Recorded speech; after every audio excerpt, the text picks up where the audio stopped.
Galicia, año 1809. En la aldea de Regueiro, parroquia de Esgos, provincia de Orense, nace un niño que más tarde será recordado con horror, Manuel Blanco Romasanta. Pero este no fue un nacimiento común. Registrado como Manuela debido a sus delicados rasgos y a una confusión médica sobre su sexo al nacer, vivió sus primeros años vestido como niña. No fue hasta los 6 años que, tras una revisión, se corrigió el error: Manuel era varón. Esta confusión marcaría profundamente su identidad, alimentando una personalidad perturbada desde su infancia. Su familia, humilde pero trabajadora, lo crió en un ambiente rural. Desde joven mostró una inteligencia notable, aprendió a leer y escribir en una época en la que el analfabetismo era norma. Era menudo, frágil, pero astuto. Sus vecinos lo consideraban un muchacho tranquilo, incluso servicial. Aprendió el oficio de sastre, y pronto se ganó la vida como comerciante ambulante. Recorriendo caminos solitarios de Galicia, Castilla y Portugal, conoció todos los senderos, las aldeas y también sus secretos. Pero tras su aspecto amable y su oficio respetable, algo oscuro se gestaba en lo profundo de su ser. Algunos vecinos empezaban a susurrar cosas extrañas. Aseguraban que lo habían visto hablar solo en los montes, que su mirada cambiaba al anochecer, que tenía cierta fascinación por la carne cruda de los animales. Aún así, en la superficie, Manuel seguía su vida con aparente normalidad. En 1839, contrajo matrimonio con una joven de la zona, aunque ella moriría poco después en circunstancias nunca aclaradas. En 1800, viudo, Manuel continuó sus viajes como buhonero, vendiendo telas, ungüentos y productos naturales. También ejercía de guía para viajeros entre las montañas. Era, para muchos, un hombre de confianza. Pero el horror estaba por comenzar. En 1844, muere su padre. Y es en los años posteriores cuando la sombra de Romasanta se vuelve más oscura. Cambia de región, se traslada a Castilla, y allí ocurrirá un hecho decisivo que marcará su entrada definitiva al mundo de la violencia, el primer asesinato reconocido. Pero de eso hablaremos en el próximo capítulo. Porque lo que hasta ahora parecía solo un hombre extraño, pronto se convertirá en una bestia. Una bestia con rostro humano. Corre el año 1844. Manuel Blanco Romasanta, ya viudo y errante, se establece en la región de León. Aquí, lejos de su tierra natal, empieza a revelarse su verdadero rostro. En esa época, se gana la vida como comerciante ambulante y también como guía para mujeres y niños que deseaban emigrar a zonas más prósperas del país. Esa labor le otorgaba confianza y acceso a víctimas indefensas. La tragedia estaba por comenzar. Su primer asesinato documentado se produce en Ponferrada, en un episodio que mezcla misterio, brutalidad y cinismo. Manuel es contratado para cobrar una deuda en nombre de un comerciante local. Al poco tiempo, el deudor aparece muerto. La autopsia revela un apuñalamiento brutal, y para sorpresa de todos, Manuel huye antes de ser interrogado. Se convierte en prófugo. Juzgado en rebeldía en 1844, es condenado a 10 años de cárcel. Pero Manuel ha desaparecido. Durante los siguientes años, se oculta en Galicia y el norte de Portugal. Adopta nuevas identidades, se mueve con astucia, y es en esta etapa cuando su leyenda negra empieza a tomar forma. En 1846, reaparece en Rebordechao, una pequeña aldea en Orense. Allí se gana la confianza de los vecinos. Algunos lo recuerdan como el hombre sabio, un boticario autodidacta que vendía ungüentos, calmantes y brebajes naturales. Otros, como un hombre solitario que prefería internarse en los montes durante días. Pero nadie podía imaginar que estaban acogiendo a un asesino. Durante este periodo, Manuel comienza a elegir a sus víctimas, mujeres solas, viudas con hijos, jóvenes madres que deseaban emigrar. Les prometía llevarlas a Castilla o Portugal, donde conseguirían empleo y una vida mejor. Las mujeres aceptaban con confianza. Preparaban sus pertenencias, reunían sus pocos ahorros, y partían con él. En 1800 nunca más eran vistas. Una de las víctimas fue Manuela García Blanco, una mujer con 2 hijos pequeños. Manuel les prometió trabajo en Santander.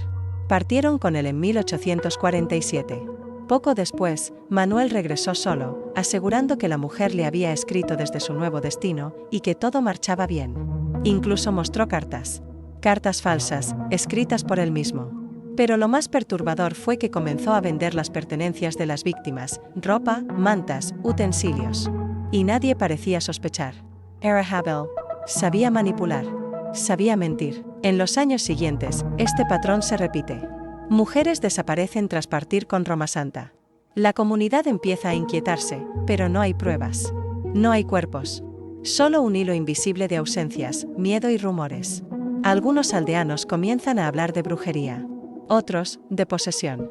Pero aún nadie imagina la magnitud del horror. Porque Manuel no solo mataba, devoraba. Y eso, en breve, saldrá a la luz. Galicia, año 1849. El número de desaparecidas sigue aumentando. Mujeres, niños, familias enteras se esfuman tras emprender viaje con Manuel Blanco Roma Santa. Nadie vuelve a verlas. Nadie vuelve a saber de ellas. Solo quedan mentiras, cartas falsificadas y el eco de una promesa, una vida mejor. Pero esta vez, los rumores empiezan a convertirse en miedo real. Algunos pastores aseguran haber hallado restos humanos en los montes, huesos quemados, cenizas con pequeños objetos metálicos, botones, hebillas.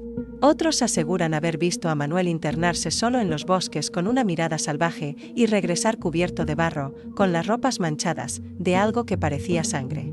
Uno de los asesinatos más horribles se produce en 1850, en la parroquia de Gundriz. Benita García Blanco, madre soltera, parte con Roma Santa junto a su hija de 9 años, Josefa. Les había prometido trabajo en Santander.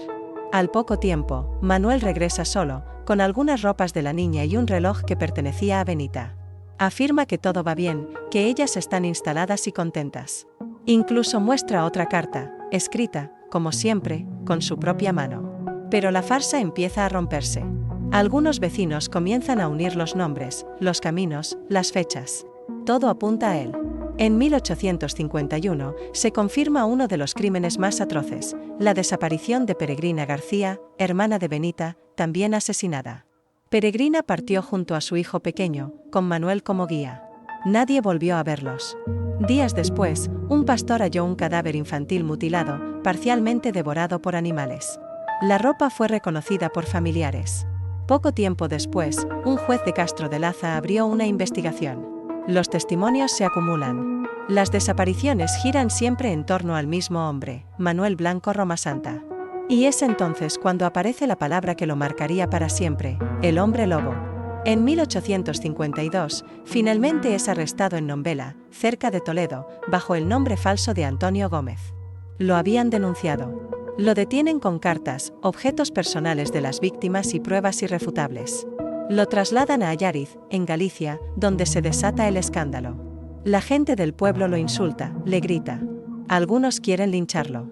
Pero Manuel, tranquilo, les lanza una frase que estremece: no fue culpa mía. Yo estaba maldito. Me convertía en lobo. Durante el interrogatorio, confiesa haber matado a 13 personas, aunque los indicios apuntan a más. Asegura haber sido víctima de una maldición heredada de sus padres. Según él, se transformaba en lobo durante 3 días, corría por los montes, y al despertar, encontraba cuerpos desgarrados sin recordar cómo los había matado. El juez, atónito, le pregunta: ¿y qué hacías con los cuerpos? Y Manuel responde, con frialdad: los despedazaba, y los usaba para hacer grasa. Jabón. Silencio. Horror. La leyenda del hombre lobo de Allariz acababa de nacer. Pero el juicio apenas comenzaba. Allariz, 1852. El juicio de Manuel Blanco Roma Santa se convierte en uno de los más insólitos y espeluznantes de la historia judicial de España. Los medios de la época lo bautizan como el hombre lobo de Allariz. Las aldeas están conmocionadas. Y mientras los familiares de las víctimas claman justicia, Manuel insiste: no era yo quien mataba, era la bestia en la que me convertía. El juez estaba desconcertado. Nunca se ha enfrentado a un caso así. Durante meses, se presentan testigos, madres, pastores, vecinos. Todos apuntan hacia él. Algunos aseguran haber visto sus ojos brillar en la noche. Otros cuentan que hablaba con los animales. Algunos incluso afirman que lo vieron caminar desnudo por los bosques como si fuera un lobo verdadero. Pero las pruebas son demoledoras. Se le atribuyen 13 asesinatos, entre ellos, Benita García Blanco y su hija Josefa. Peregrina García y su hijo. Antonia Buitrón y sus 2 hijas, muertas camino a León. Manuela Blanco y su hijo, ambos desaparecidos tras cruzar los montes con él. Otros nombres se suman a la lista, todos mujeres y niños. La acusación lo señala como asesino, estafador, carnicero y farsante. Se descubre que vendía objetos de las víctimas y que incluso llegó a fabricar jabón con grasa humana. En el juicio, Manuel jamás muestra arrepentimiento. Solo insiste en su historia. Me convertía en lobo. No podía evitarlo. El tribunal solicita la evaluación de médicos y psiquiatras. Algunos dictaminan que padece licantropía clínica, un trastorno mental que lo hacía creer que era un lobo. Otros lo califican simplemente de asesino frío y calculador, que usaba esa excusa para evitar la horca. Finalmente, en abril de 1853, el tribunal lo declara culpable de 9 asesinatos probados y varios más sospechosos. La sentencia es clara: pena de muerte por garrote vil. Pero entonces ocurre algo inesperado. La prensa europea se hace eco del juicio. El caso llega a los oídos de la reina Isabel II, que, conmocionada por la posibilidad de una enfermedad mental, conmuta la pena capital por cadena perpetua. La orden real es firmada en mayo de 1854. Roma Santa es trasladado al penal de Ceuta, donde pasará sus últimos días. Pero incluso en prisión, su leyenda no muere. Algunos reclusos aseguran haberlo visto murmurar en sueños. Otros dicen que su cuerpo cambiaba con la luna llena. Y hay quien afirma que antes de morir, pidió carne cruda. Condenado a cadena perpetua por orden directa de la reina Isabel II, Manuel Blanco Romasanta es trasladado en 1854 a la prisión del penal de Ceuta. Un lugar lejano, polvoriento, rodeado por el mar y por las rejas, donde los condenados pasaban sus últimos días entre enfermedades, silencio y olvido. Entre los muros del presidio, la leyenda del hombre lobo crecía. Dicen que hablaba solo, que dormía inquieto, que roncaba como si gruñera. En los montes gallegos aún se susurra su nombre con recelo. En las aldeas de Orense, viejas historias hablan del lobo de ojos humanos, del sastre que cazaba como fiera, de los jabones hechos con carne humana, y del asesino que decía estar maldito, que en noches de luna llena se le veía temblar en su celda como si algo lo dominara por dentro. Pero Romasanta no era un prisionero cualquiera. Los guardias lo trataban con extrañeza. Algunos lo temían, otros lo miraban con asombro. La confusión sobre su fecha exacta de muerte solo alimentó el mito. No hay tumba. No hay registro médico detallado. Su cuerpo jamás fue reclamado. Los informes oficiales indican que murió en prisión en 1863, aunque otras fuentes aseguran que falleció en 1859 a causa de una enfermedad desconocida. Pero incluso después de muerto, el eco de sus crímenes sigue vivo. Porque lo que distingue a Manuel Blanco Romasanta no es solo la brutalidad de sus asesinatos, sino la frontera que cruzó entre el ser humano y la bestia. Entre el crimen y la superstición. Entre el hombre y el lobo. ¿Fue realmente un enfermo mental? ¿O un asesino frío que supo manipular el miedo y la ignorancia de su tiempo? ¿Existió la licantropía, o fue una máscara para cubrir el horror de sus actos? Hoy, más de 170 años después, aún no hay una respuesta clara. Lo que sí sabemos es que Manuel Blanco Romasanta fue el primer asesino en serie documentado en España. Y que su historia nos recuerda una verdad tan antigua como aterradora: a veces, el verdadero monstruo camina sobre dos piernas.